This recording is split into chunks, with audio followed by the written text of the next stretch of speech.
Hai, welcome to video aku yang kedua, episode kedua tentunya, dan dengan edisi yang bertujuan untuk mengurangi scrolling saya.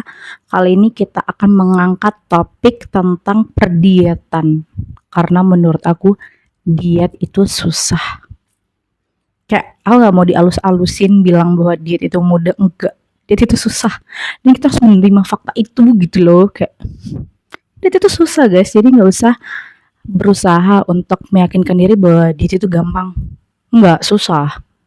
Ini bukan ini ya, bukan mencoba untuk akhirnya kita berpikir negatif dan tidak pernah memulai. Enggak, cuman kayak face it the realitanya gak sih kalau misalnya emang susah dan kalian butuh tujuan yang jelas supaya kalian bisa membuat yang susah itu menjadi worth it.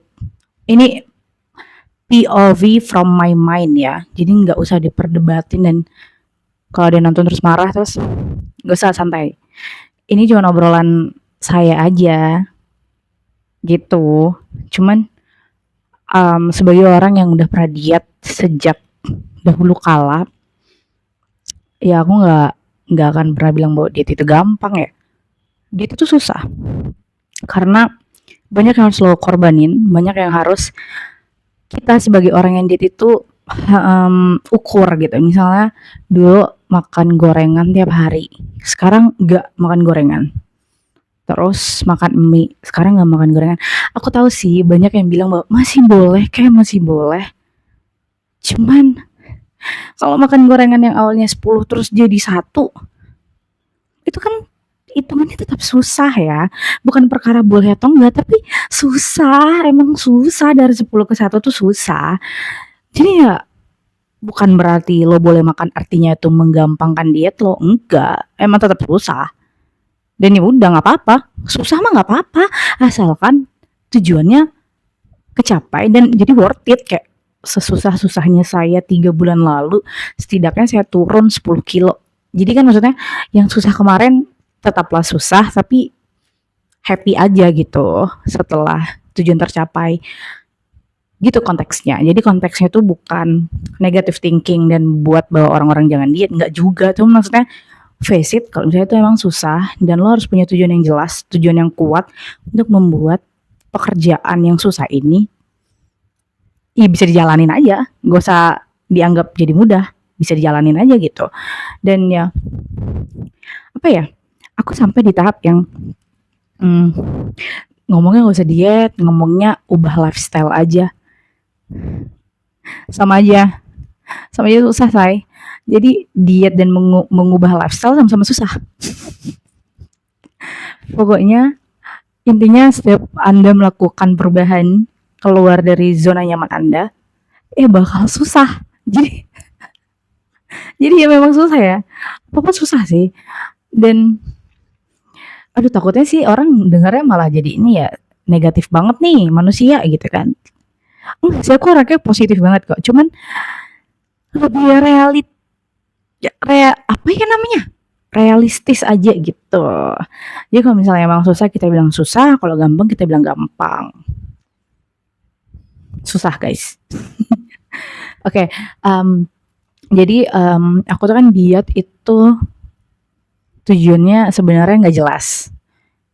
Itulah kenapa on off, karena aku mau dibilang pengen kurus banget juga enggak, mau dibilang menjaga kesehatan enggak juga gimana ya.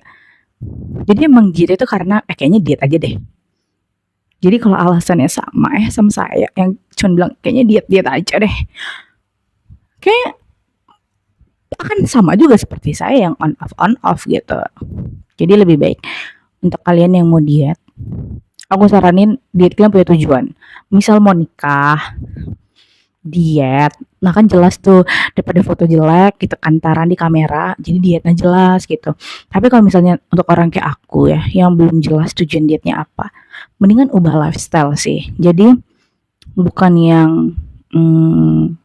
nggak makan ini, nggak makan itu demi mencapai sebuah tujuan, tapi nggak makan ini, nggak makan itu, nggak makan ini, karena ya kita ubah lifestyle jadi better. Sama-sama sulit, nggak usah kalian berpikir bahwa lifestyle itu lebih mudah, enggak, sayang, sama-sama capek ya. Jadi ya udah gitu kan.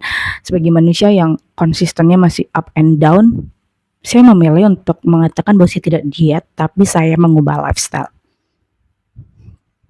Kayak itu maksud aku, apa sih yang paling gampang sih buat aku? Saya tuh sih yang mau aku bilang. Aku nggak punya kata-kata lain. Aduh, sebenarnya aku juga habis pulang dari gereja karena hari ini hari Kamis tanggal 14 Mei, which is hari kenaikan Tuhan Yesus Kristus ya teman-teman. Dan khotbahnya tuh tadi bagus banget, tapi ada satu poin yang aku ingat adalah Tuhan itu berdoa di surga buat umat manusia. Tapi umat manusia ini bukan ongkang-ongkang kaki gitu, tapi ya lakukan sesuatu gitu loh. Misalnya nggak tahu kalau misalnya jatuh dari dosa, ya itu salah. Jangan mentang-mentang Tuhan mendoakan kita sebagai umat pilihan yang tahu bahwa jatuh dalam dosa itu adalah suatu hal yang di dunia ini kerap terjadi, ya bukan berarti dicobain dosanya gitu. Ya berusaha gitu kan. Dan kalau misalnya udah tahu itu dosa terus tetap dibuat, itu namanya pengkhianatan ternyata. Dan it's really hit me so hard. Dan aku sampai kayak bilang, oke Tuhan, berarti saya berkhianat. Karena oh my god, that's so hard. Apalagi bahwa dosa kecil, dosa besar itu doesn't matter kan, yang tetap dosa gitu. It's kayak I need to learn to control the habit that I know it's probably sin. Tapi ya begitulah. Aduh apa ya, pokoknya ya itu ya hari ini tiba-tiba aku kepikiran, tiba-tiba aku take video karena emang tujuannya supaya kita minimalisirkan doom scrolling ya. Jadi kita talk apa aja, dan ini udah 7 menit. I think it's enough untuk hari ini karena oh my god, ngomongin diet itu sebenarnya karena saya dari tadi itu makan banyak banget. Aku makan mie, aku makan mie goreng, dan aku makan nasi, dan aku makan pisang, dan aku makan 2 telur. Oh my god, I don't wanna say this one, it's kind of weird, but I'm like piggy. Okay, thank you everybody udah watching my video. Kalau dia nonton, whatever lah. Dan edisi untuk mengurangi doom scrolling saya akan berlanjut di besok hari, karena besok akan ada beberapa kegiatan. So see you in the next video. Thank you, bye bye.